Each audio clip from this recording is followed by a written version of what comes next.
Trump closing out the GOP convention to an audience of more than 30 million viewers, by the way, with a similar forceful message, telling Americans he is their voice.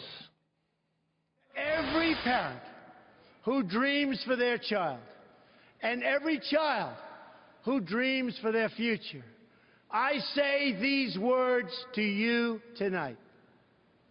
I am with you, I will fight for you, and I will win for you.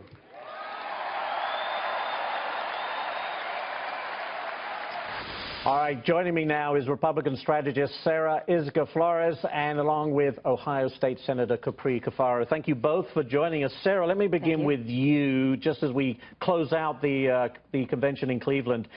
It felt to me like we were seeing the birth of a new Republican Party. The old establishment types must have been wondering what the heck happened. We have Donald Trump, the most unconventional candidate you could ever imagine, and talking about issues that perhaps the old GOP wouldn't. Some would argue that's what the Republican Party needs. Would you agree? Well, I do think we saw a very different direction for the Republican Party at this convention. There were sort of ups and downs during the week, but in the end, Donald Trump delivered his message and what he sees the vision for the party heading into the fall. I think the big question will be, does Hillary Clinton acknowledge that most people think the country is on the wrong track, or does she run as the status quo candidate that Donald Trump says she is? Let's ask Capri that very question. What do you say? Well, I think that any time, and it shows throughout history, when you are of the same party of the President of the United States that is currently in the White House, you're always having a challenge. Throughout the 20th century, it's been very rare that we have seen a nominee come through and actually win the White House after 2 terms of that same party. So if you look at George H.W. Bush is the best example of someone that had been successful following 2 terms of Republican Ronald Reagan.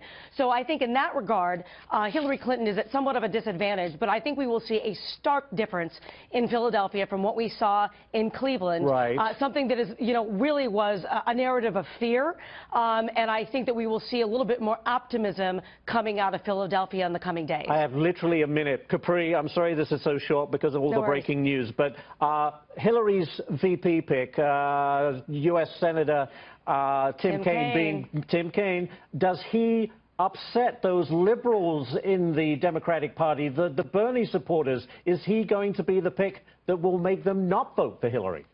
I think this entire election is not necessarily about swaying independent voters, but whether or not folks are going to stay home or switch parties. The progressive folks are not going to be pleased with Tim Kaine, but it may help bring some other folks back into the fray that may be considering voting for Donald Trump because, Tim Kaine's a little bit more down the middle. Thank you, Capri. Sarah, let me ask you this question. Donald Trump mentioned picking up some of those Bernie Sanders supporters. A lot of people laugh at that, but could he? Absolutely. I think he can. I think that Hillary has really annoyed a large chunk of her base. And that's the Bernie Sanders part of the base. I think that Donald Trump can pick them up. We have yet to see whether he will. I do think you'll see him get a bump out of this convention. Most nominees do. And the question is Hillary Clinton's convention next week going to be largely ignored? She is yet to be able to capture the kind of earned media, the attention, the excitement that the Republicans have captured. Very quickly, Sarah, last question. Donald Trump was criticized for painting a very bleak, dark picture of where America stands today. How would you respond to that? Well, I think he's unfortunately in line with a lot of voters. Far more than half think the country is on the wrong direction.